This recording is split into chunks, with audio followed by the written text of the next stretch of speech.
Allora, buongiorno a tutti, buongiorno ai ragazzi e alle ragazze che sono in aula, buongiorno al professor Angelo Bolaffi e alla collega Sandra Paoli.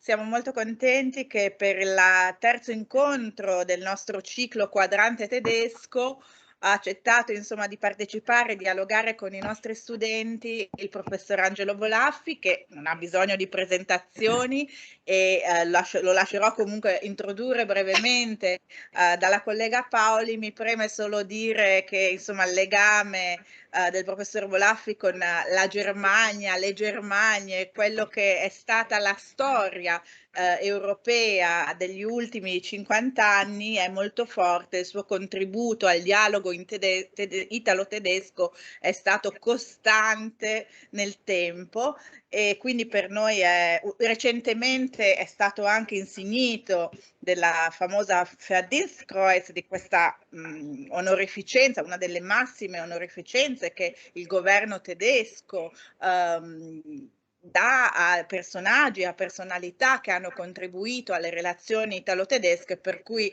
veramente insomma credo che questo aiuterà moltissimo i nostri studenti e le nostre studentesse di mediazione culturale a conoscere come mediare tra Italia e Germania in questa Europa in un momento storico così difficile, in un'Europa ferita. E quindi grazie ancora, lascio a Sandra la parola e poi a lei, ma come Università di Udine le siamo davvero molto grati di aver accettato questo invito. Grazie.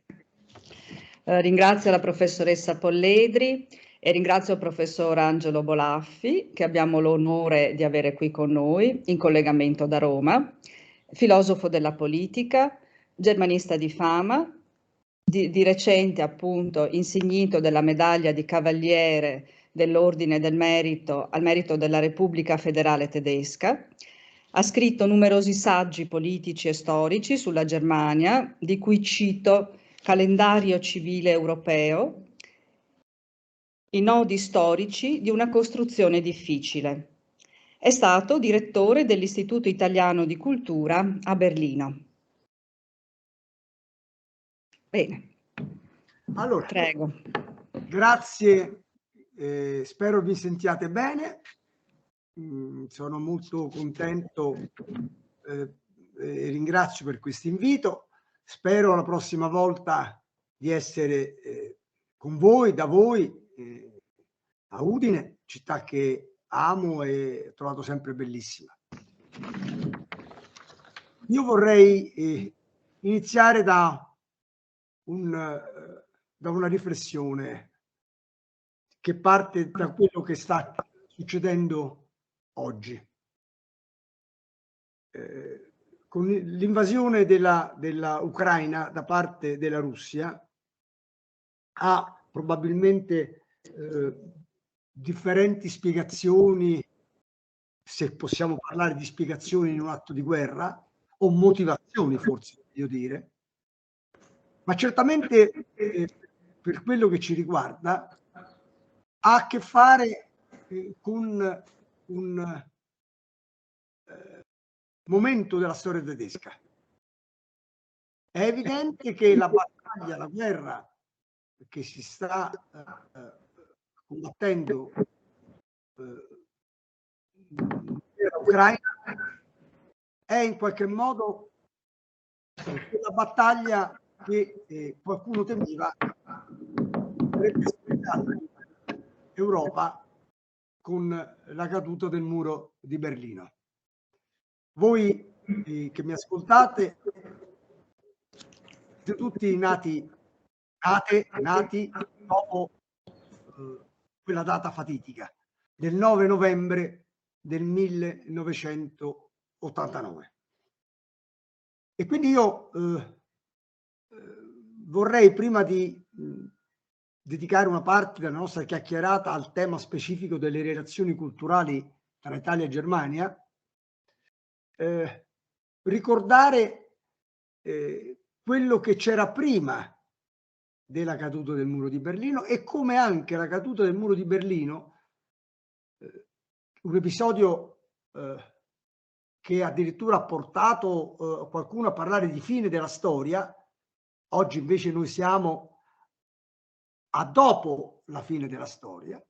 Ecco, quella realtà lì è una realtà che voi difficilmente potete immaginare. E per questo io invito tutti voi a avere consapevolezza che quanto noi abbiamo oggi in Europa, con tutte le mancanze, i limiti, i problemi, le disuguaglianze, ecco, è una grande conquista che dobbiamo difendere. Guai se noi dimentichiamo che grande conquista è stata per l'Europa e soprattutto per i fratelli europei dell'Est che sono stati in cattività babilonese per oltre mezzo secolo, fino al 1989, dal 1945, che conquista è stata l'allargamento della libertà ad Est. Bene, io per darvi la sensazione vi racconterò solo due o tre momenti. Uno personale. Ecco, quando uno voleva, come capitò a me nei primi anni 70, dopo il 68 romano, eccetera, eccetera, andare in Germania, non è che prendeva EasyJet e pagava un biglietto con 80 euro, andata e ritorno. No. Allora, se voleva e aveva dei soldi, e ci volevano tanti soldi, andare in aereo, doveva necessariamente, per raggiungere Berlino Ovest, attenzione, fare scalo in una delle 3 città principali in cui era divisa la Germania dell'Ovest dagli alleati, vincitori della seconda guerra mondiale, cioè Francia, Inghilterra e Stati Uniti, oppure, ma questo è un altro episodio che vi racconterò dopo, oppure andare direttamente a Berlino Est, cosa che non era semplicissima. Quindi se uno di voi avesse avuto i soldi e la voglia di andare a girare per Berlino Ovest, doveva andare o a Monaco di Baviera o ad Hannover, la capitale del Land del Niedersachsen, oppure andare a Francoforte. Di lì, con uno delle linee aeree degli alleati, cioè la Pan Am, l'Air France o la British Airways, era possibile raggiungere Berlino Ovest, l'aeroporto di Tegel, perché l'aeroporto centrale, quello di Tempelhof, quello che usava Hitler, era ormai messo in disuso, usato soltanto per visite di Stato. Oppure bisognava prenotare 2 volte alla settimana un volo a Berlino Est, però prima bisognava avere il visto, e questo non era una cosa semplicissima. Dopodiché, arrivati a Berlino Est, si doveva passare a Berlino Ovest attraverso la frontiera tra le due città. Questo è il viaggio più breve ma complicato. Se invece uno voleva andare o in treno o in macchina, doveva passare ben 7 controlli, 7-8 controlli di frontiera, uscendo dall'Italia, entrando in Austria, uscendo in Austria, entrando in Germania occidentale, uscendo in Germania occidentale, entrando a Berlino Ovest, entrando a DDR, lasciando la DDR, entrando a Berlino Ovest. Ecco per dire com'era complicato. Non vi dico poi la vita a Berlino Ovest come fosse complicata, perché una parte della città era appunto divisa, cioè esisteva il muro che divideva in 2 parti la città, ma siccome non la divideva in maniera verticale, ma seguiva tutta una linea molto di confine molto complicata, capitava che per raggiungere un quartiere di Berlino Ovest da un altro quartiere di Berlino Ovest bisognasse passare attraverso il quartiere di Berlino Est. Siccome questo era proibito, l'unico modo era usare la metropolitana, la quale però per motivi di sicurezza, attraversava la parte di Berlino Est senza fermarsi mai, in un atteggiamento spettrale che ricordava, come dire, una condizione infernale. Ecco, io mi ricordo che quando si stava sulla metropolitana c'era l'annuncio che si stava per arrivare ad una stazione di Berlino Est dove il treno non si sarebbe fermato e tutto, come dire, tutto si sospendeva, si fermava nell'aria, tutti trattenevano il fiato, finché dopo, passato il quartiere, c'era l'annuncio che ci si ritrovava di nuovo a Berlino Ovest e ci si rilassava e c'era una sorta di sorriso collettivo. Ecco, per dirvi, questa era l'atmosfera che precedeva la caduta del muro di Berlino. Una caduta del muro di Berlino appunto che è avvenuta nella notte del 9 novembre del 1989, che nessuno, ma proprio nessuno, credeva fosse possibile. Come uno dei grandi avvenimenti della storia, avvenne appunto senza che nessuno fosse preparato. Tant'è vero che a Roma, l'8 novembre dell'89, appunto, la rivista Micromega, che io, con cui ho avuto il piacere di collaborare, aveva organizzato un convegno sul futuro d'Europa, invitando molti colleghi tedeschi, occidentali. E ci incontrammo nella sala della biblioteca del Senato per parlare del futuro d'Europa. Si parlò di tutto, si parlò di quanto era accaduto in giugno tra l'Ungheria e l'Austria, quando furono tagliate il filo spinato che divideva i due paesi. Si parlò di quanto era accaduto nell'ambasciata tedesco occidentale a Praga, dove si erano rifugiati dei cittadini della Germania orientale, ma tutti quanti, ma dico tutti quanti, andavano, prendevano le mosse, Sie gehen alle davon aus, come dicono i tedeschi, dal fatto che il muro di Berlino non sarebbe mai caduto. E invece il muro di Berlino cadde. Tanto cadde che, questo vi farà ridere, ma lì si trattava di emeriti ordinari di storia tedesca o storici delle relazioni tedesche tra est e ovest. A Roma noi andammo dopo il convegno a cena in un ristorante del centro storico e mentre noi parlavamo un cameriere, ma ripeto un cameriere, sentendoci parlare in tedesco, ci richiamò indicandoci le immagini televisive e noi vedemmo che il muro di Berlino si era aperto. Questo per dire la grande sorpresa che colpì noi stessi ma tutto il mondo. E un po' una sorpresa all'incontrario, devo dire purtroppo, è stata quella del 24 febbraio di quest'anno, quando delle truppe russe hanno invaso l'Ucraina. Tutti pensavamo, speravamo, credevamo che questo fosse impossibile nell'Europa del mai più guerra, invece purtroppo è accaduto.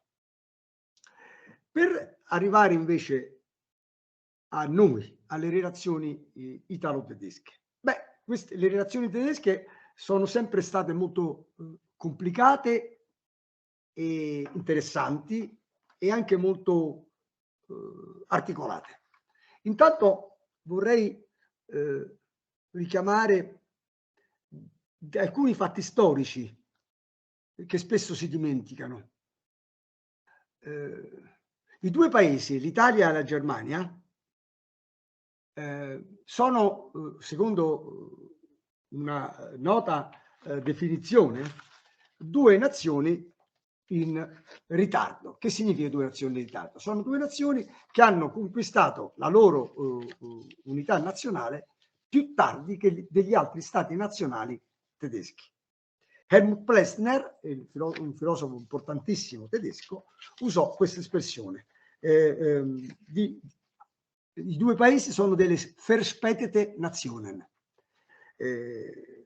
Come ricordate, l'Italia del risorgimento cavouriano, garibaldino e mazziniano, raggiunse la sua piena unità con la conquista di Roma del 1870. Esattamente nel 1870, dopo la vittoria di Sedan dell'esercito prussiano guidato da Bismarck, la Germania arrivò alla sua unità nazionale, alla cosiddetta Reichsgründung, e c'è una connessione non solo cronologica ma sistemica tra i due episodi, perché solo grazie alla vittoria dell'esercito prussiano sull'esercito di Napoleone III, che si era detto protettore dello Stato Pontificio Romano, dopo la sconfitta dell'esercito fu possibile per l'Italia, già riunificata ma senza la conquista di Roma, a entrare a Porta Pia, la famosa breccia di Porta Pia, e poi portare la capitale a Roma. Quindi le due nazioni nella modernità hanno camminato insieme, nel bene e nel male. Nel male nel senso che, a differenza di Spagna, Inghilterra, Portogallo e Francia, che sono diventati stati nazionali già tra il XV e XVII secolo, l'Italia ha dovuto aspettare la fine dell'Ottocento. Quindi già questo è un elemento di unione, un elemento di quella relazione particolare, quella Sonderbeziehung che lega Italia e Germania.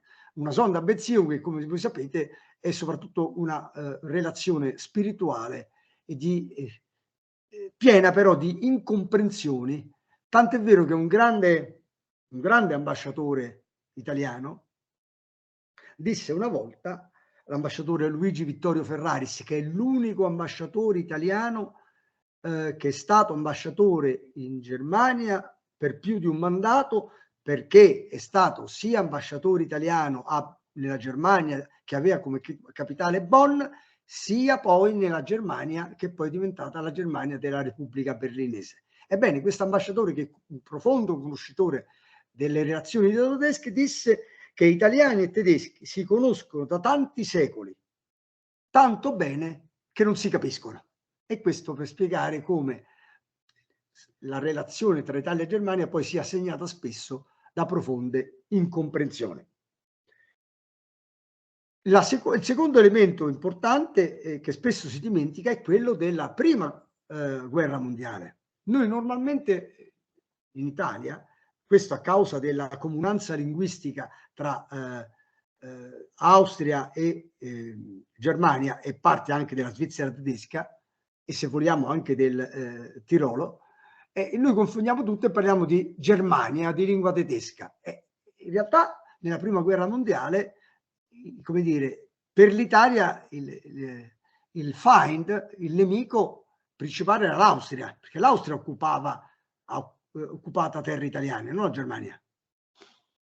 E questo è importante perché quando noi oggi, con una parola un po' non bellissima, indichiamo spesso spregiativamente i tedeschi come crucchi, in realtà noi usiamo un termine che è Krug, che era quello che i prigionieri dell'esercito, i prigionieri croati dell'esercito austriaco chiedevano nei campi di prigionia italiani, chiedendo pane, Krug.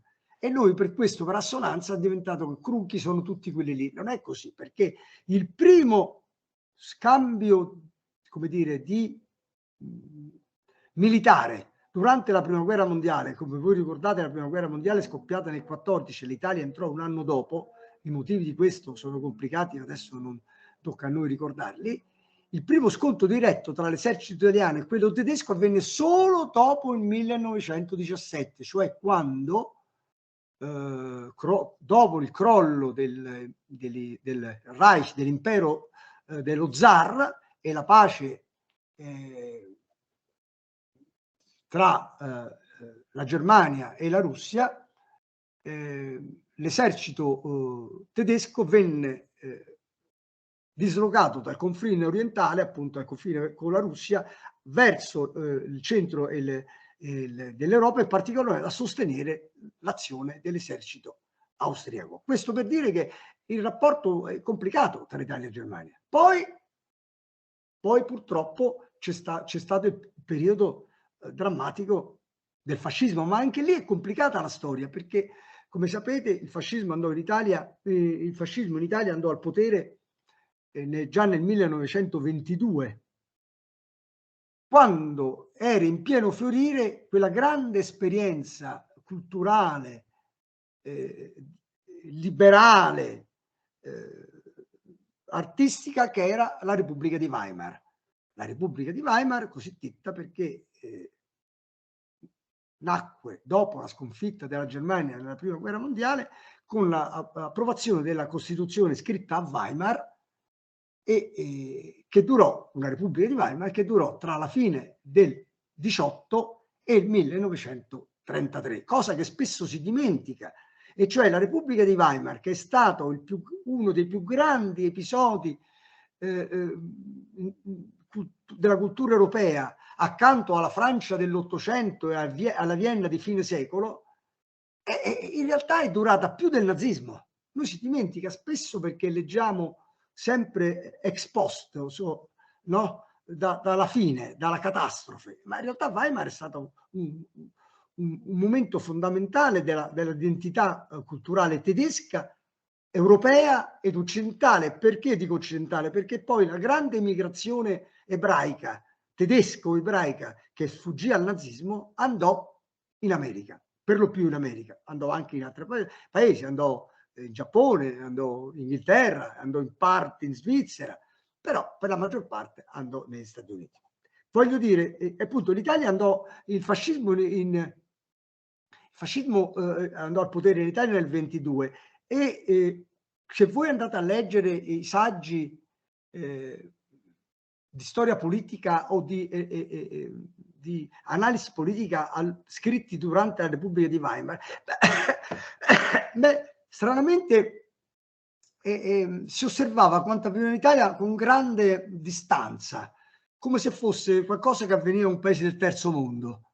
Nessuno pensava fosse possibile il fascismo in Germania, si pensava che il fascismo fosse una realtà per i paesi sottosviluppati o parzialmente sviluppati, come in effetti era l'Italia divisa tra un nord industriale e un sud prettamente agricolo. Tant'è vero che quando ci fu una crisi austriaca, Mussolini mandò dei carri armati al confine austriaco per temere che la Germania facesse delle operazioni contro l'Italia. Ovviamente questa situazione e invece a sua volta Mussolini era visto da Hitler come un modello, in qualche modo come era capitato 40 anni prima, quando a Berlino si diceva ai tempi di Bismarck dobbiamo fare come sta facendo l'Italia di Cavour. Ma l'Italia di Cavour e quella di Bismarck volevano fare l'unità nazionale e cercare un equilibrio europeo. L'Italia fascista e la Germania poi di Hitler volevano distruggere, come abbiamo visto poi, l'equilibrio europeo. Purtroppo questa distanza tra Hitler e Mussolini finì nel 1938 con la stipulazione del patto di ferro tra Italia e Germania, che costò all'Italia la catastrofe della Seconda Guerra Mondiale e soprattutto costò all'Italia gli anni terribili dell'occupazione nazista dal 43 al 45. Anni terribili che hanno gettato un'ombra che ancora persiste, giustamente, per il dolore delle vittime, sulle relazioni italo-culturali italo-tedesche. Questo per darvi un po' il quadro. Poi, per continuare in queste analogie, poi finita la Seconda Guerra Mondiale, di nuovo l'Italia e la Germania divisa, la Germania Ovest e l'Italia si ritrovano. L'Italia che ha perso e vinto al tempo stesso la seconda guerra mondiale, o meno come dicono i diplomatici, non aveva perso completamente la seconda guerra mondiale. La Germania, che invece ha dovuto accettare la capitolazione senza condizioni del 9 maggio del 45, si ritrovano uno accanto all'altro per merito di due personalità, De Gasperi, Alcide De Gasperi e Adenauer. Tra loro parlavano tedesco, perché De Gasperi era nato nel Trentino e quindi era stato fino al 18 cittadino austriaco, ed erano in qualche modo tutti e due rappresentanti non dell'identità forte nazionale. Appunto, De Gasperi era ex cittadino austriaco e Adenauer era figlio di Colonia, come dice la parola, di una regione fondata dai Romani, e cioè assolutamente non prussiana, quindi antitetica al modello bismarchiano. Ecco, queste due personalità, questi due cattolici che tra loro parlavano appunto tedesco, insieme cercarono di far rinascere i loro paesi, costruendo un'alleanza in nome dell'Europa tra Italia e Germania. Per arrivare poi nel tempo, l'Italia ha rappresentato, almeno fino agli anni 70-80, un modello culturale per la Germania. Il cinema italiano, l'arte italiana, la poesia italiana, il teatro italiano. Non c'è stato il teatro che più, almeno quegli anni, rappresentava Brecht, era il Piccolo di Milano con Strehler. E il cinema italiano faceva scuola, l'arte italiana era amata e in qualche modo l'Italia osservava, era legato alla Germania per le capacità che questo paese aveva dimostrato dal punto di vista economico e industriale. L'Italia ha in Germania tanti istituti di cultura quanti nessun altro paese al mondo. Ce l'ha a Berlino, a Monaco, Francoforte, Colonia, Stoccarda, Wolfsburg, Amburgo. E ci sono degli Italian Center all'Università di Berlino, di Stoccarda, di Heidelberg, Bonn, Dresda. Poi c'è la capillare presenza della Dante Alighieri e infine tante Deutsche Italienische Gesellschaften. Ma lo stesso vale per la Germania. In Italia ci sono 7 Goethe-Institute, poi ci sono a Milano, Roma, Torino e Palermo, poi ci sono grandi istituzioni culturali tedesche come in nessun paese al mondo. Villa Massimo a Roma, Villa Romana a Firenze, il Deutsches Historisches Institut, l'Archeologisches Institut, l'istituto storico, Casa di Goethe a Roma, il centro di studi tedeschi a Venezia, cioè c'è tutto un mondo culturale che lega i due paesi come non avviene mai, neanche tra la Francia e la Germania, che pure in realtà sono il cuore dell'Europa del dopoguerra. Tante volte, forse anche troppe, si è detto che quello che lega Italia e Germania è una relazione particolare, perennemente in bilico tra reciproca ammirazione e ostinato risentimento. Dico questo perché dal punto di vista economico i due paesi sono profondamente compenetrati. Tutto, diciamo, il nord-est italiano è praticamente una grandissima distretto culturale distretto industriale legato alla produzione della Germania, soprattutto della Germania del Sud, cioè la Germania dell'Assia, del Baden-Württemberg e della Baviera. E poi però esiste che dal punto di vista politico e culturale spesso ci sono dei momenti di grande attrito, addirittura si arriva a momenti isterici di contrapposizione. Per questo si potrebbe dire che è una sorta di eterno rapporto contrastato. E questo rapporto è molto complicato, non solo perché i due paesi presentano dei modelli politico-istituzionali differenti. La Germania ha un modello del cancellierato, quindi un modello forte, stabile, come era stabile e la sua moneta di Deutsche Mark, che fu abbandonata a favore dell'euro in nome dell'Europa, mentre l'Italia, come voi sapete, aveva una forma di governo molto, virgolette, ballerina, no? Ci sono stati 59 governi italiani nel tempo che in Germania ci sono stati 8 cancellieri, e poi una moneta molto più debole. E tuttavia il modello economico italiano e tedesco è molto compenetrato. Forse c'è una differenza psicologica, culturale, che non è spiegabile soltanto con la religione, perché anche spesso si confonde, si dimentica, come spesso si dice, Germania protestante, l'Italia cattolica. No, la Germania è un paese diviso, per metà è cattolico. Diciamo il limes che divideva, il confine che divideva la Germania occidentale da quella orientale, grosso modo è lo stesso limes che era stato segnato dall'occupazione da parte dei Romani, dell'impero romano in Germania, e divide la parte cattolica da quella protestante del paese. A rendere più difficile del dovuto una lucida e disincantata ontologia delle relazioni italo-tedesche è una sorta di irrazionale componente emotiva, per comprendere la quale forse serve più la Völkerpsychologie che non la sociologia o la politologia. Da parte della Germania nei confronti dell'Italia si manifesta una sorta di schizofrenia, una schizofrenica tendenza a separare passato e presente, o meglio a contrapporre un'immagine idealizzata ad una realtà che per questo appare inevitabilmente mediocre e peggiore di quanto in verità essa sia.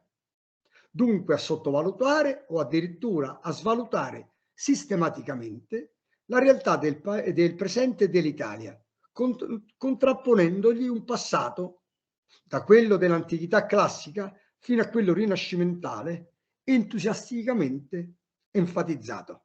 Ad amare incondizionatamente, sino al limite della parodia e talvolta del grottesco, tutto ciò che è italiano, in quanto espressione estetico-artistica, e altrettanto incondizionatamente a giudicare l'Italia di oggi, dunque in quanto moderno paese europeo, sulla base di una pervicace ignoranza della sua vera realtà e di un vero e proprio pregiudizio antropologico.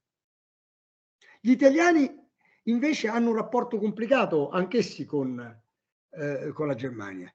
C'è una sorta di ciclotimica tendenza a passare da una irragionevole complesso di inferiorità nei confronti della capacità organizzativa di fare sistema della Germania ad una altrettanto irragionevole convinzione circa una pretesa italiana superiorità esistenziale o estetica che gli italiani ritengono di possedere rispetto ai tedeschi. Superiorità che si manifesterebbe in una loro più raffinata e coltivata capacità di stare al mondo. Detto in altri termini, alternativamente gli italiani si sentono im Stich gelassen, come si dice in tedesco, piantati in asso dai tedeschi, talvolta addirittura traditi per quelli che ritengono giudizi ingenerosi e fondamentalmente malevoli, rivelando così uno slancio d'animo in cui è difficile dire se a determinarlo sia più il risentimento o un senso di dolorosa delusione.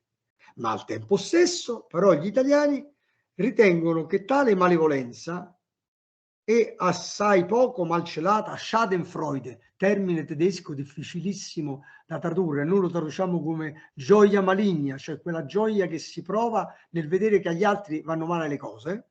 Schadenfreude da parte tedesca abbia la sua ragione profonda e rivelatrice nel sentimento di invidia che i tedeschi proverebbero nei confronti di quelle due grandi qualità che essi stessi sono i primi a riconoscere agli italiani e ammettono invece di non possedere: la geniale capacità di improvvisazione degli italiani e la loro connaturata tendenza ad affrontare con sapiente leggerezza e disincantata ironia non solo la vita quotidiana, ma anche improvvisi Ausnahmezustände, stati di eccezione, che in Germania invece indicano una situazione estremamente drammatica e difficilmente da affrontare.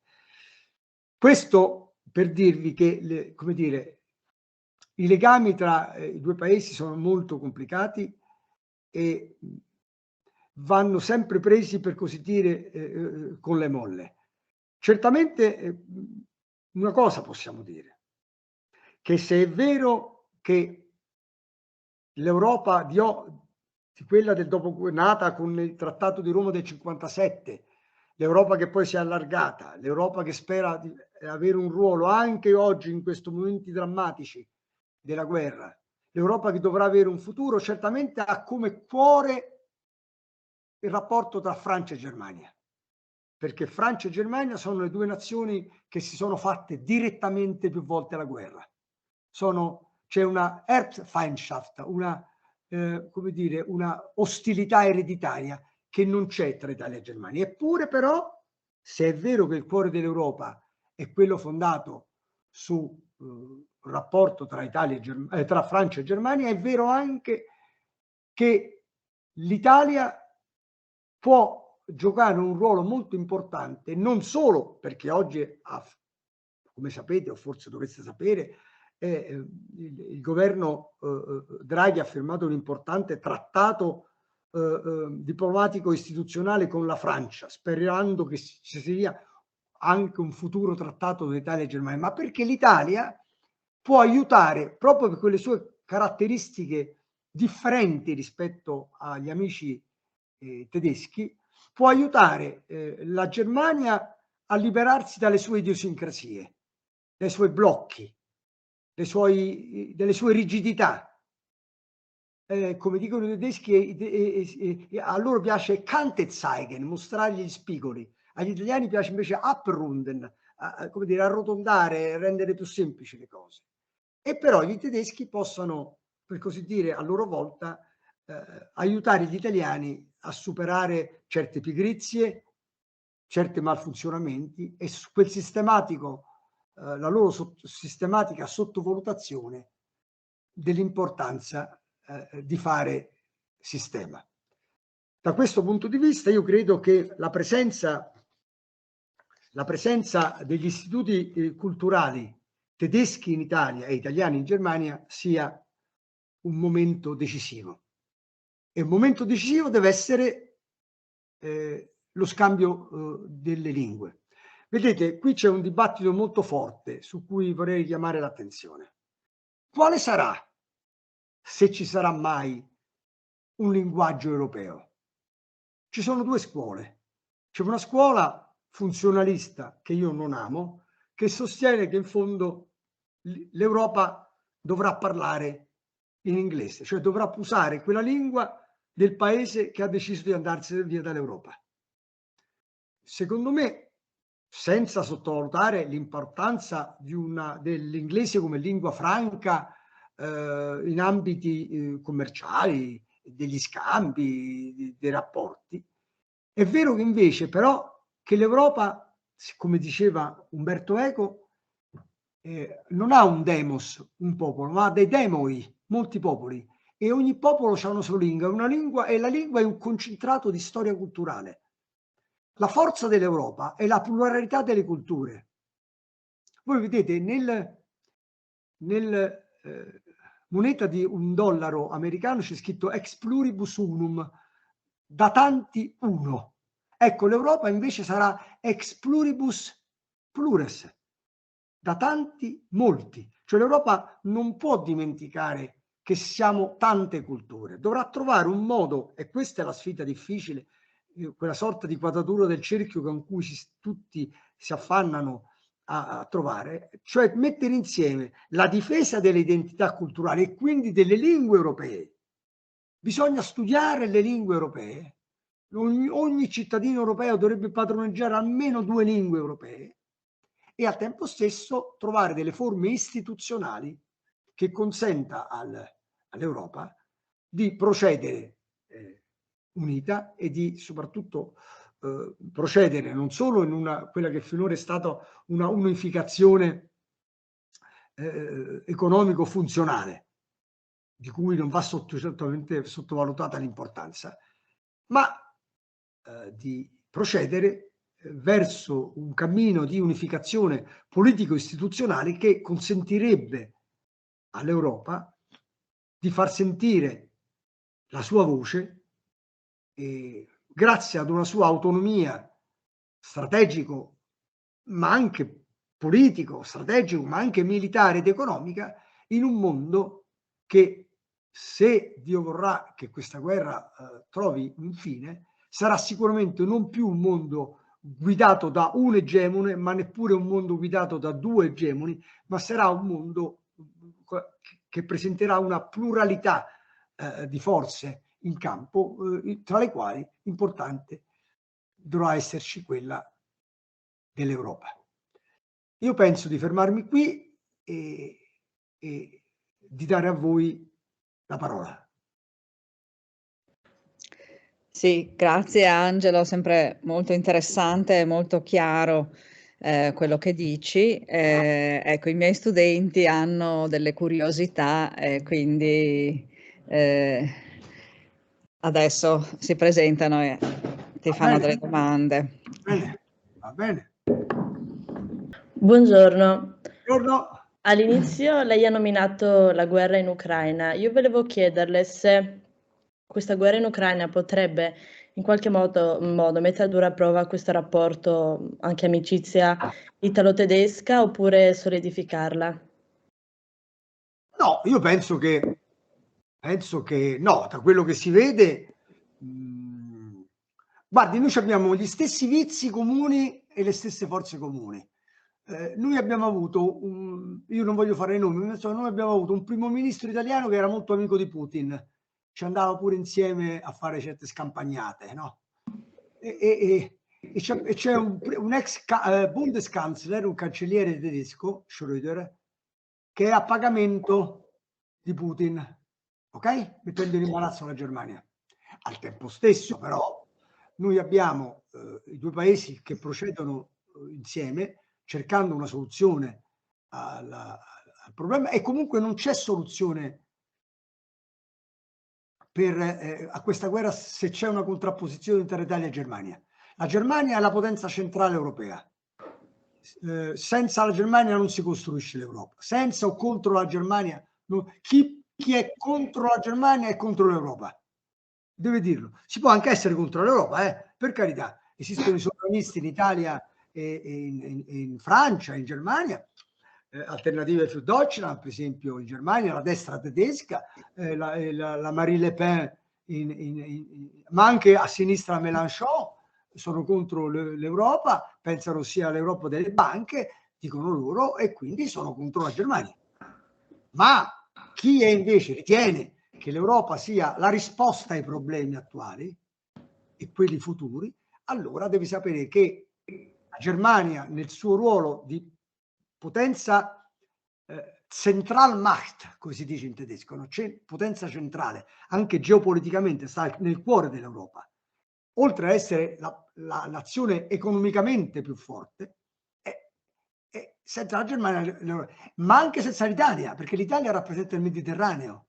Un'Europa amputata del Mediterraneo, a parte che il Mediterraneo arriva in Europa, ci sbarca con gli migranti, quindi noi possiamo fare quello che vogliamo, dobbiamo fare i conti con l'Africa e con il Mediterraneo, e l'Italia ha un'esperienza del Mediterraneo che i tedeschi non hanno. Quindi io penso che questa guerra, noi non sappiamo come ne usciremo tutti da questa guerra, purtroppo, ma questo non lo so. Ma quello che so è che comunque non usciremo, se se ne uscirà, con Italia e Germania più lontane. Si uscirà con Italia e Germania culturalmente, politicamente, spiritualmente più vicina. Grazie mille. Sì. Buongiorno professore, Buongiorno. volevo farle una domanda. Nel suo libro Cuore tedesco ha parlato del fatto che prima che uno sviluppo, diciamo, economico, la Germania ha affrontato prima di tutto delle trasformazioni spirituali e senz'altro questo è legato a quello che ci ha parlato prima, del fatto che la Germania e l'Italia si sono unite molto dopo rispetto alle altre nazioni europee, però volevo chiederle se poteva approfondire questo discorso della trasformazione spirituale. Sì, certo. Allora, nel libro io uso un termine greco, la metanoia, cioè il ravvedimento spirituale. E la metanoia è avvenuta come rielaborazione della colpa del passato. Cioè la Germania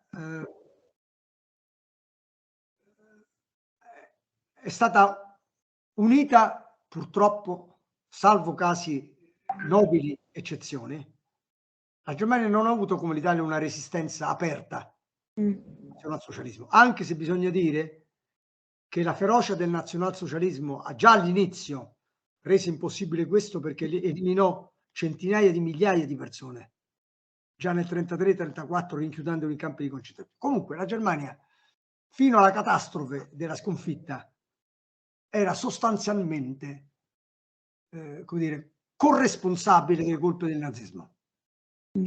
Ripeto, salvo poche come la Rosa Bianca di Monaco, come no, persone che hanno pagato con la vita, ma sono stati episodi nobili ma isolati. Dopo la catastrofe e quindi la resa incondizionata, la rielaborazione della colpa è durato molto. Come dice uno storico, riconoscere la responsabilità è un processo molto doloroso a livello individuale e a livello collettivo, e quindi si tende a rimuovere. Esiste il processo psicanalitico della rimozione, cioè si allontana da sé. E questo l'hanno fatto collettivamente i tedeschi dopo il 45 fino a tutta la metà e oltre degli anni 50. Tant'è vero che Hannah Arendt, la grande filosofa emigrata in America, allieva di Heidegger, ebrea all'America, forse la più grande studiosa del totalitarismo e del pensiero politico del Novecento. Se non l'avete mai letta, leggete le pagine di Hannah Arendt. Lei tornò in Germania dopo la fine della guerra e scrisse un commento, un articolo desolato, dicendo: io vedo qui, non vedo nessun momento di ravvedimento. Questo ravvedimento è iniziato all'inizio degli anni 60 con l'arrivo a coscienza politico-culturale della generazione nata nel dopoguerra, la generazione che poi farà il 68. E la generazione che cominciò a chiedere ai propri padri: tu dove eri? Cosa facevi? E soprattutto la generazione che riuscì a costringere al primo processo importante del 64, il cosiddetto processo di Auschwitz. Poi arrivò la trasmissione americana di Holocaust, dove tutte le famiglie tedesche cominciarono a vedere queste cose qui e a scoprire la colpa. Poi arrivò il film Shoah e cominciò il grande dibattito della cosiddetta Vergangenheitsbewältigung, il fare i conti col passato. Grazie a questa sistematica opera di ravvedimento, la Germania ha cambiato la propria identità culturale, e che non è una cosa scontata, sappiate, perché non solo adesso nella Russia di Putin si elogia Stalin, ma anche in Italia abbiamo fatto pochi conti col fascismo. Anche in Francia non hanno fatto i conti con la Repubblica di Vichy. Quindi è un'operazione molto molto complicata e nessun paese al mondo, nessun paese, diciamo, grande paese europeo o occidentale ha fatto quello che ha fatto la Germania, cioè mettere il più grande mausoleo a cielo aperto a dimostrazione della propria colpa accanto al centro della porta di Brandeburgo, cioè al cuore della propria capitale. Ecco, questo è il simbolo del ravvedimento spirituale del paese. E al tempo stesso, bisogna dire, gli stessi sono andati anche a ritrovare delle antecedenti della propria identità che era stata, per così dire, coperta dalla colpa del nazismo. Quando sono andati a riscoprire nel laboratorio e negli archivi di Weimar delle grandi esperienze culturali. Non era vero che la Germania era tutta stata quella di Hitler, c'era stata una Germania prima di Hitler. Non è vero che era stata solo la Germania del maresciallo Hindenburg della prima guerra mondiale, ma c'era stata per 20 anni una Germania che addirittura con dispregio la destra chiamava di Jüdische Republik, la Repubblica ebraica, la Repubblica di Weimar, che era stata come dire, il punto più avanzato dell'emancipazione della donna, degli omosessuali, della cultura. Ecco, allora hanno ritrovato queste radici lontane e nascoste attraverso un processo di rielaborazione, le hanno riportate dentro e quindi è nata quella che noi chiamiamo oggi la Repubblica di Berlino. E questa è, a parte l'economia, la forza vera della Germania oggi e come dire, il plus valore della Germania odierna. La ringrazio e le faccio un'altra domanda che è un po' più personale, tra virgolette, se posso. Quanto i suoi studi e il suo interesse per la filosofia l'hanno aiutata nel suo lavoro, l'hanno aiutata a capire, a comprendere? Guardi, ho avuto la fortuna di studiare nella facoltà di quella che allora era la facoltà di lettere e filosofia dell'Università di Roma, della Sapienza, che devo dire allora forse era la prima facoltà per lettere e filosofia in Italia, forse assieme all'Università di Milano e alla Normale di Pisa. Ho avuto grandi maestri in filosofia, prima di tutti Lucio Colletti, ma tanti altri, Calogero, Lombardi. E il tedesco era necessario.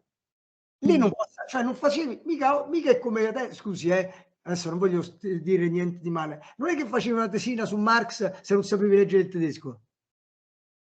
Bisognava sapere il latino, il greco, per leggere Platone, le corsi sui presocratici o i dialoghi platonici, e poi bisognava sapere, forse il francese era più facile, e per terminare gli studi filosofici, quindi tutta la filosofia, diciamo, importante filosofia europea dell'8-900 parla tedesco, cioè dal 700, diciamo, da Kant in poi parla tedesco, io andai a Berlino, io avevo studiato un po' di grammatica tedesca, me la cavicchiavo, però decisi di prendere una borsa del DAD.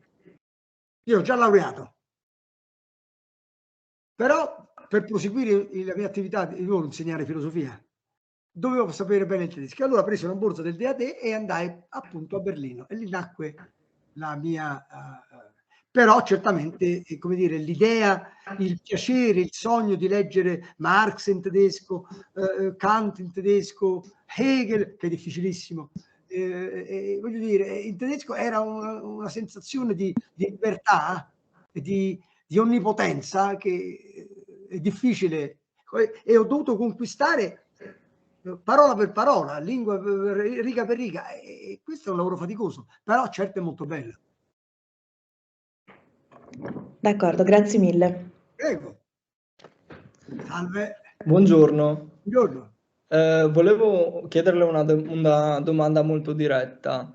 Sappiamo che anche al giorno d'oggi la Germania dell'Est e la Germania dell'Ovest non sono completamente uguali, soprattutto dal punto di vista magari delle elezioni politiche. E la mia domanda riguarda appunto questo. Secondo lei quali sono le motivazioni principali per cui ad esempio nella Germania dell'Est hanno, diciamo, grande successo elettorale, magari partiti come l'AfD oppure anche Die Linke, partiti più radicali, diciamo? Grazie, questa è una bella domanda. In parte mi ricollego a quello che ho detto rispondendo alla domanda della sua collega. La Germania dell'Est, le 5 regioni, i 5 Länder che costituivano la Germania dell'Est, per motivi politici e culturali, non hanno avuto quella metanoia, quel ravvedimento spirituale che hanno fatto i Länder della Germania dell'Ovest.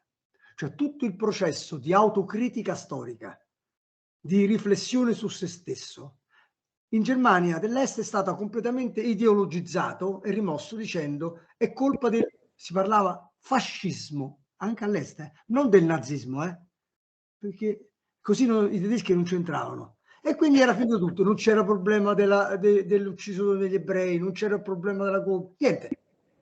Non solo, ma la vita politica della Germania dell'Est era dominata da un partito unico, da un sistema politico dittatoriale, dove non esisteva l'opinione pubblica.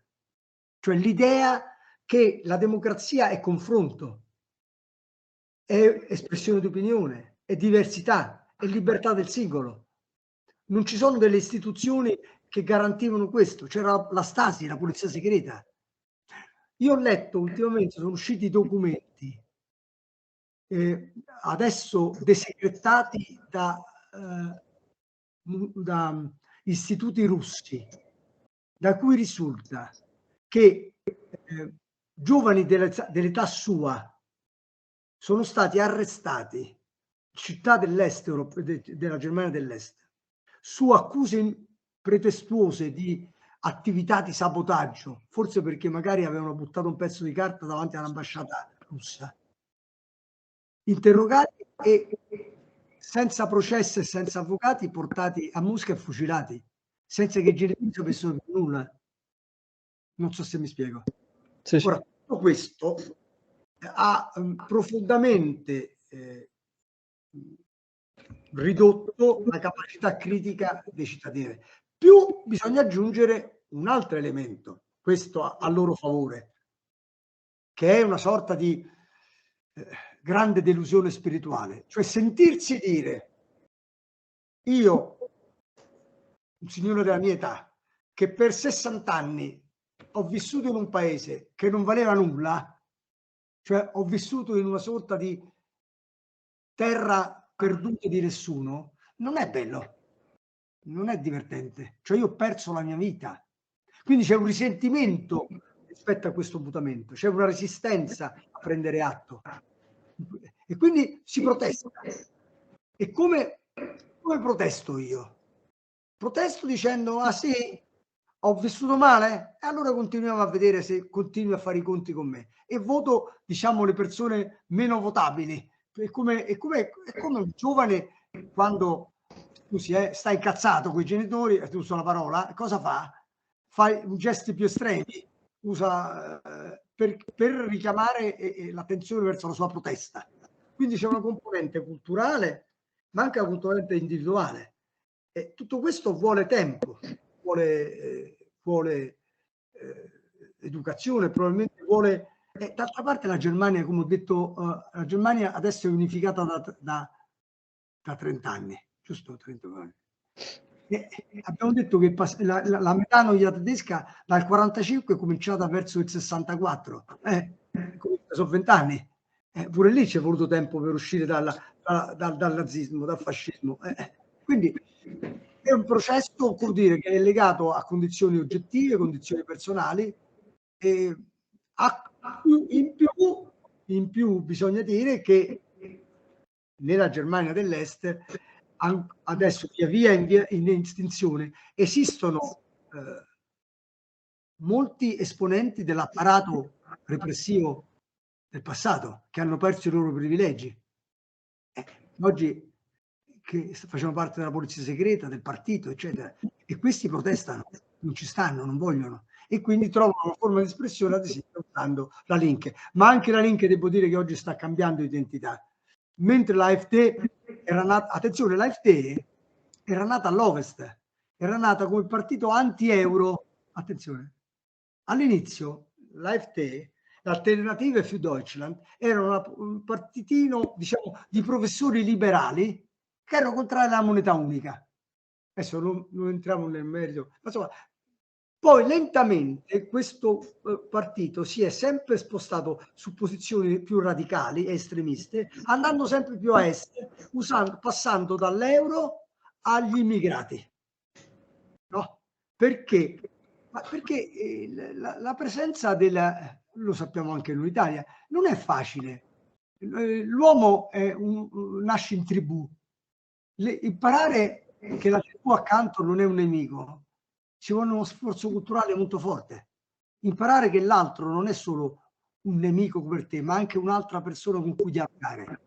Ci vuole tempo. E all'est non sapevano, non c'erano immigrati, non esistevano. Allora, l'arrivo improvviso di immigrati che avevano altre culture, altri comportamenti, altre forme di mangiare, di vestire, eccetera, ha creato dei risentimenti. Tutto questo ha spinto come dire, una parte della popolazione meno forte culturalmente a esprimere il proprio dissenso votando per i partiti estremisti. È stato molto chiaro, grazie mille. Buongiorno. Buongiorno. La mia domanda riguarderebbe, anche la mia domanda riguarda il suo libro Cuore tedesco, nella quale prenderebbe anche in esame un momento da lei già citato, ovvero il momento in cui al ristorante si scopre che il muro di Berlino è caduto. Precedentemente, però, poche righe prima lei afferma in realtà che nonostante tutto ciò che ne derivi, il muro di Berlino era l'unico modo per assicurare la pace tra le due Germanie. Quindi in quel momento, dopo questo momento di shock, appunto, erano più le situazioni positive o negative dal punto di vista generale, ma anche dal punto di vista, se posso chiederle, personale, insomma, rispetto a quello che poi in realtà positivamente, a tutte le conseguenze positive che ne sono derivate poi nel tempo. Ma in quel momento che cosa si è provato? Allora, il muro di Berlino, come sa, è stato costruito nell'agosto del 61, 1961. La divisione della Germania in due è precedente. Allora, finisce la guerra, 1945. No? Gli alleati, soprattutto russi e americani, inglesi e francesi, si incontrano sull'Elba, che è quel fiume che divide, esattamente rappresenta quel limes che vi ho detto prima, tra la Germania cattolico-romana e la Germania protestante prussiana. Ok? Questo nel 1945. Immediatamente, anni dopo, cioè 2 anni dopo, per motivi adesso sarebbe complicato andare a cercare il colpo di Stato a Praga, eccetera, eccetera, scoppia quello che si chiama la guerra fredda.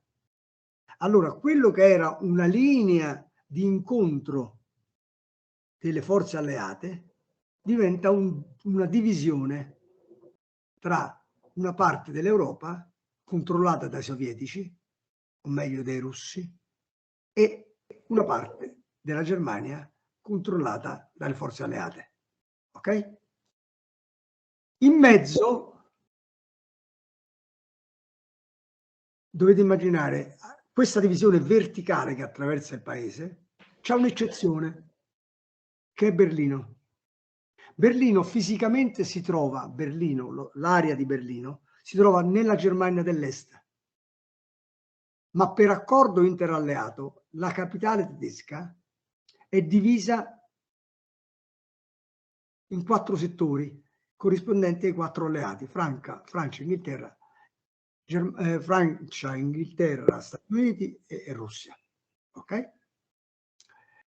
E quindi si riproduce a livello di microcosmo berlinese la divisione che c'era a macrocosmo tra Germania dell'Ovest e Germania dell'Est dell'Elba. Ok? Ecco. Siccome allora il muro di Berlino è una metafora, allora o lo usiamo come metafora, allora intendiamo la divisione tra la Germania dell'Est e quella dell'Ovest, Elba. Se la vediamo fisicamente, invece è la divisione che c'è a Berlino tra un quartiere o dei quartieri di Berlino e altri quartieri. La caduta del muro di Berlino è al tempo stesso fisica, cade il muro proprio, c'è il buco tra un quartiere di Berlino, la Mitte, e un quartiere di Berlino Ovest, si passa. E metaforicamente cade quello dell'Elba, che non è un muro, è un confine. Ecco, ok? Voglio che ci capiamo, perché sennò non capiamo cosa. Il muro è caduto a Berlino e poi è caduto tra la Germania dell'Est e la Germania dell'Ovest. Perché nasce il muro di Berlino nel 61? Perché c'era una differenza economica tra le due parti di Berlino, per cui all'est costava poco la vita e all'ovest c'erano le merci. Ok? Quindi la gente che faceva? Viveva all'est pagando gli affitti bassi e andava all'ovest per fare gli acquisti, è chiaro? Quindi c'era una fuga di ricchezza e anche di cervelli dalla Berlino, non dalla Germania, dalla Berlino Est alla Berlino Ovest. E quindi il governo tedesco, con accordo dei russi, costruì questo muro che divise fisicamente i quartieri di Berlino. Addirittura in alcuni casi il muro attraversava dei palazzi, per cui nel palazzo a scala A stava a ovest, a scala B, se c'era un cortile, stava a est. Ecco, per capirci. Si dice, allora, è vero, la divisione dell'accordo della guerra fredda si basava sulla divisione della Germania in due parti. L'evoluzione politica interna all'Unione Sovietica di Gorbaciov spinse Gorbaciov ad un processo di riforme economiche e di apertura, non potendo più mantenere quella condizione economica di chiusura che la stava condannando al declino economico. L'apertura, la cosiddetta perestroica e glasnost, carezza, eccetera, portò come dire, a far perdere alla Russia sovietica quell'atteggiamento di confronto, scontro con l'Occidente. E in questo contesto di accordo tra le parti, si decise, come dire, che non era più necessario ottenere quella divisione. E benché molti dissero che questo poteva comportare o avrebbe potuto comportare una guerra, Gorbaciov saggiamente decise che era vantaggio per la Russia come dire, aprirsi all'Occidente per ottenere anche uno sviluppo economico, eccetera. Poi la Russia ha seguito un suo cammino di evoluzione che adesso non ci interessa. E quindi il muro di Berlino è caduto senza, come dire, azioni militari. Non è che la Germania dell'Ovest è andata con i carri armati come ha fatto Putin, superando lì. No. C'è andata la gente a piedi, disarmata, contenti, abbracciandosi l'uno con gli altri. E fu di fatti un momento di gioia e di libertà dell'Europa e tutti pensavano che allora fosse finita la storia, così dice tra virgolette, perché iniziava un'epoca di accordo mondiale, eccetera. Purtroppo questo non è avvenuto e oggi Putin ritiene che quella scelta fatta da Gorbaciov e dai dirigenti e da Yeltsin, dai dirigenti comunisti di allora, fu una scelta catastrofica che bisogna rendere irreversibile a costo di fare una guerra. e questo è l'insensatezza della decisione. Il vantaggio, diciamo in sé il vantaggio il muro l'ha portato all'ovest, i poveri dell'est no, perché erano costretti a stare da quest'altra parte. Però certamente ha garantito all'Europa decenni di pace. Bisogna aggiungere che nonostante i loro atteggiamenti duri, eccetera, l'Unione Sovietica, anche ai tempi di Stalin, era molto attenta a evitare inutili azioni di guerra. Quando intervenne, e voi forse ricorderete, ma non lo so, quando intervenne nel 1956 contro la rivoluzione ungherese, con i carri armati, quando intervenne a Praga nel 68, non intervenne per occupare i paesi, ma intervenne per cambiare governo, cioè non fece la guerra. Anche perché, voglio dire, non voleva fare una guerra, non avrebbe voluto accettare una guerra del genere. Quindi l'Unione Sovietica, anche quella di Stalin, e poi quella di Khrushchev, quella di Gorbaciov, eccetera, era attenti al preservare un equilibrio in Europa. Putin ha lo stesso atteggiamento che ebbe Hitler dopo il 1933, cioè quello di conquistare sempre dei territori vedendo gli altri come reagiscono. Ha fatto le Crimea, nessuno ha fatto niente, ha fatto la Transnistria, nessuno ha fatto niente, vediamo cosa succede. Invece stavolta probabilmente ha fatto i conti sbagliati. Perfetto, grazie mille.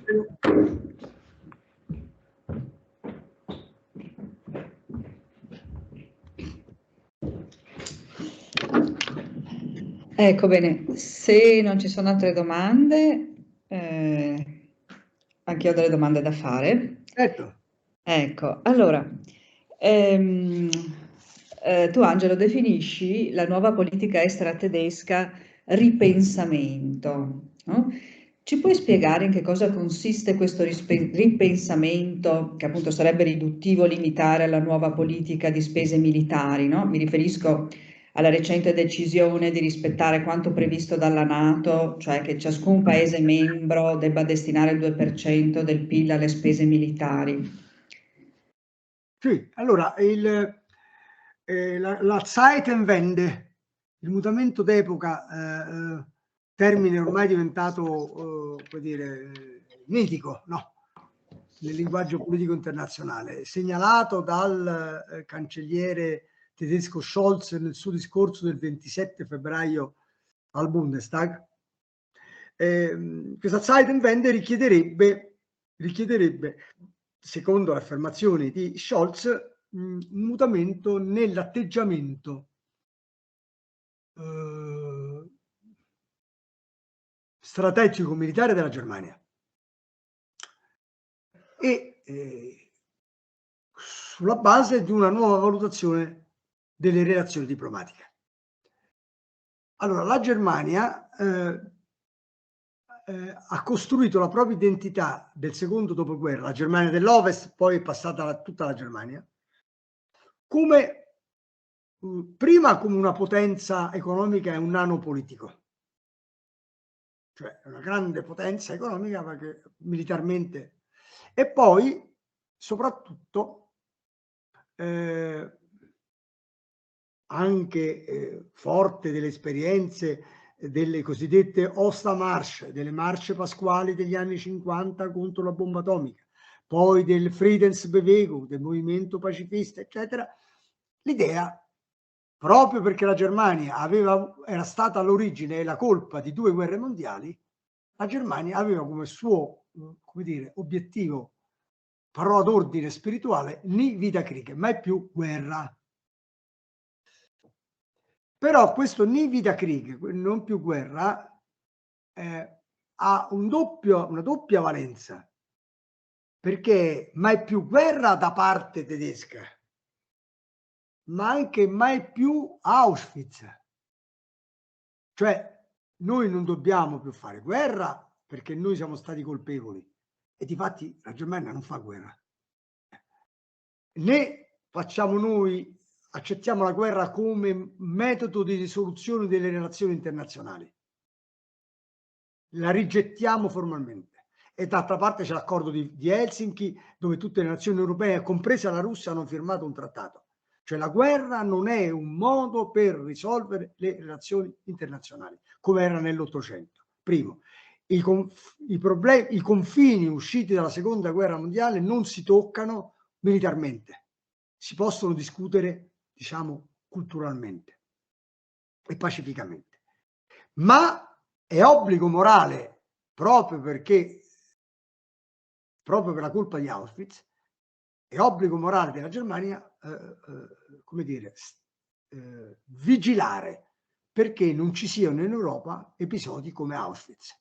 Tant'è vero che fu proprio questo il motivo che spinse il governo Schröder e il ministro degli esteri verde Joschka Fischer a collaborare, a intervenire nel Kosovo militarmente, con un'azione NATO abbastanza ai limiti del regolamento, per evitare che ci fosse una pulizia etnica da parte dei serbi contro gli albanesi del Kosovo.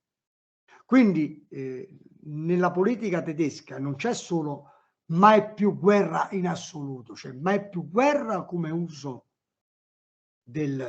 ma se succede qualcosa come Srebrenica, quando vengono ammazzati migliaia di giovani bosniaci, se succede qualcosa di pulizia etnica in Kosovo, se c'è come oggi un'aggressione militare, allora il non più guerra è sì contro la guerra, anche militarmente. Certo, la Germania esita molto, esita più degli altri paesi, o come gli altri paesi, per diversi motivi. Ci sono dei motivi nobili e meno nobili. I motivi meno nobili sono i rubli e i soldi di Putin. E i motivi nobili sono un legame storico e culturale che la Germania ha con la Russia, un legame spirituale proprio dell'animo tedesco, di Deutsche Seele con la Russische Seele, con l'anima russa. Per cui, e poi c'è tutta la politica di Ostpolitik, la cosiddetta politica verso l'est, quella iniziata da Willy Brandt nel 70 quando si mise in ginocchio davanti al monumento dedicato all'insurrezione del ghetto di Varsavia contro i tedeschi. Quella politica fu una politica che portò alla distensione in Europa e portò a allentare la guerra fredda e portò anche alla riunificazione tedesca. Quindi tutti questi motivi rendono l'azione tedesca molto impacciata. Aggiungerei, ma questa è una riflessione che sto facendo, la butto lì, ma veramente così come, che il modello multiculturale, il multilateralismo, cioè un'azione diplomatica basata sull'accordo e sul dialogo, sostenuto dalla Germania della Merkel, è anche l'altra faccia del successo economico della politica globale della Germania. La Germania è il paese che in Europa e nel mondo, accanto alla Cina, ha più guadagnato dalla globalizzazione. E questo è stato possibile in base a due fattori: una energia a basso prezzo, gas russo, e il mercato cinese come mercato di esportazione. Ma ha sottovalutato due elementi che francamente neanche noi avevamo valutato, cioè che una dipendenza geoeconomica, come si dice oggi, cioè dal mercato cinese e dall'energia russa, crea una dipendenza geopolitica. E questo elemento qui probabilmente è stato un errore strategico che la Germania, ma anche l'Italia, più degli altri paesi, perché per esempio la Francia ha l'energia nucleare, quindi è autonoma, poi ha il seggio all'ONU, ha l'arma atomica, la Spagna è più lontana, ecco, insomma, voglio dire, no, l'Italia prende non tanto gas quanto la Germania, ma perché è più piccola. L'export italiano in Cina e in Russia è enorme, Quindi non nascondiamoci dietro i tedeschi, anche noi abbiamo il nostro problema. Quindi questo ripensamento strategico sarà anche un ripensamento economico. Che modello economico avremo in questo nuovo mondo che nascerà, che avrà una nuova forma di rapporto che non chiameremo nuova globalizzazione, deglobalizzazione, post-globalizzazione? Non lo sappiamo. Lo sapremo. Questa guerra annuncia questo nuovo mondo, però nessuno sa bene come apparirà. Non lo sanno i tedeschi, non lo sanno gli italiani, non lo sanno per gli americani è in parte diversa, per un pezzo perché loro dobbiamo essere, su questo vorrei riferire, dobbiamo essere molto, si parla oggi di una guerra americana delegata, la guerra contro la Russia delegata agli ucraini. Questa è una mascalzonata, perché non si dimentica che gli americani hanno salvato l'Europa dalle proprie ombre 2 volte nel passato, con la prima guerra mondiale Wilson e con la seconda guerra mondiale il totalitarismo nazista e fascista. Gli americani vennero in Europa a mandare i loro figli a morire in Europa, per le colpe europee. Certamente l'America è lontana, l'America è un continente e ha una sua autonomia che è superiore a quella europea. Se l'Europa invece trovasse una propria autonomia, l'Europa sarebbe, signori miei, dopo l'India e la Cina, il paese più popoloso al mondo e il continente più ricco al mondo. Quindi, se volesse, potrebbe essere l'altro continente di questa post-globalizzazione. Però se volesse, e se potesse, e se sapesse. Ma questi sono congiuntivi ipotetici che qualcuno dovrà come dire, risolvere in futuro.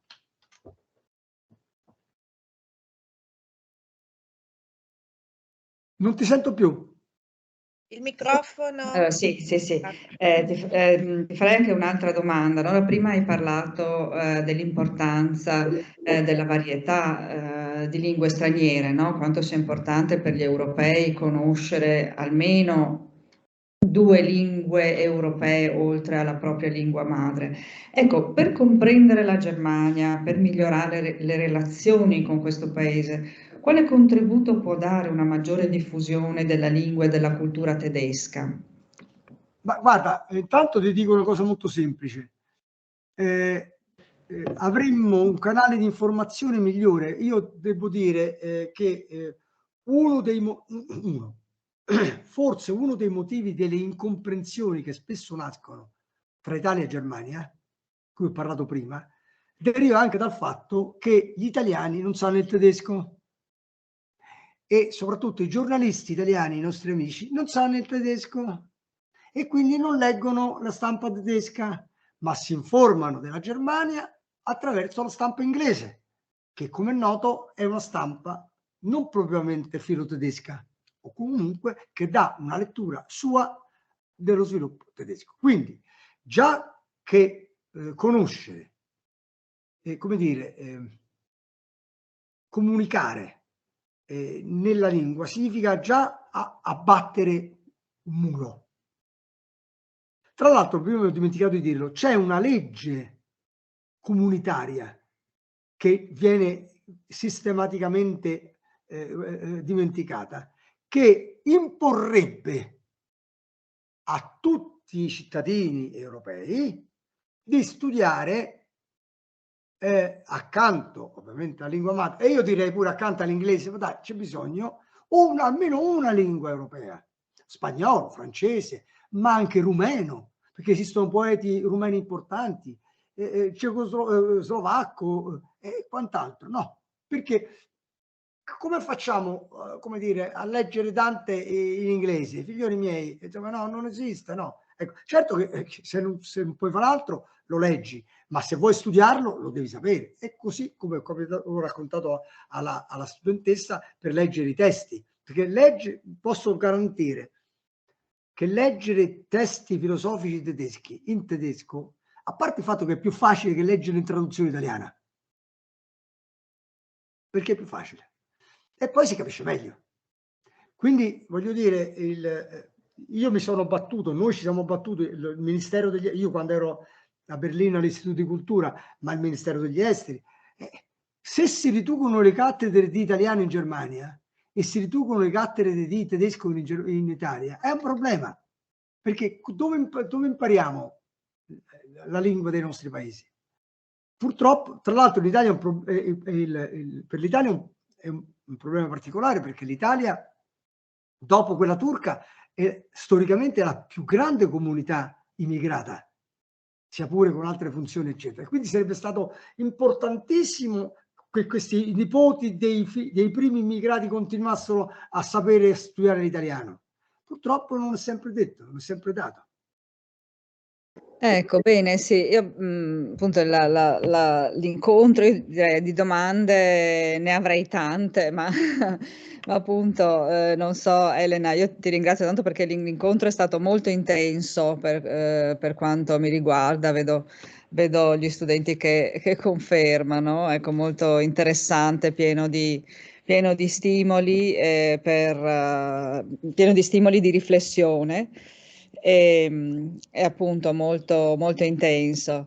Ecco, non so, Elena, la mia collega Elena Polledri, se ha piacere di dire qualcosa. Sì, anch'io ringrazio molto il professor Bolaffi. Certamente le domande, le riflessioni sarebbero state tante. Speriamo di continuare questo dialogo. Quest'ultimo discorso sul plurilinguismo, ci tenevo a dire che anche noi a Udine abbiamo un corso di laurea in mediazione dell'Europa centro-orientale, dove accanto al tedesco, che diventerà e diventa nel nuovo corso di laurea proprio la lingua cardine, vengono studiate lo sloveno, il polacco, il rumeno che ha citato, l'ungherese, cioè la possibilità, chiaramente l'inglese è lingua franca, non c'è bisogno nemmeno di dirlo, perché ma le altre lingue, e ci tengo a dirlo, come ha detto il professor Bolaffi, le altre culture, letterature, leggere i testi, è quello che tentiamo di fare con i nostri studenti. Quindi ha messo l'accento veramente sulla nostra quotidianità accademica, che però è anche la molla per una quotidianità europea, per una base europea comune, quindi noi possiamo farlo partendo dai ragazzi, ecco, che speriamo poi portino avanti, diciamo, questi input, questi suggerimenti, e approfondimenti che lei ha dato. Quindi ci tenevo a ringraziarla tanto, sperando di poterla accogliere, insomma, in presenza, magari il prossimo anno, in un ciclo diverso e oltre appunto la pandemia, però è stato, credo, abbiamo imparato tutti molto, ma soprattutto i ragazzi, è a loro che si deve dare voce in questo momento, io credo. Grazie professore, grazie. Sì, anch'io vedo che gli studenti qui, quelli con cui lavoro io, sono ricettivi, sono curiosi e riflettono anche, no? Sia nel corso di mediazione in cui siamo in questo momento, sia anche con lo studio della letteratura, cioè proprio la lettura dei testi.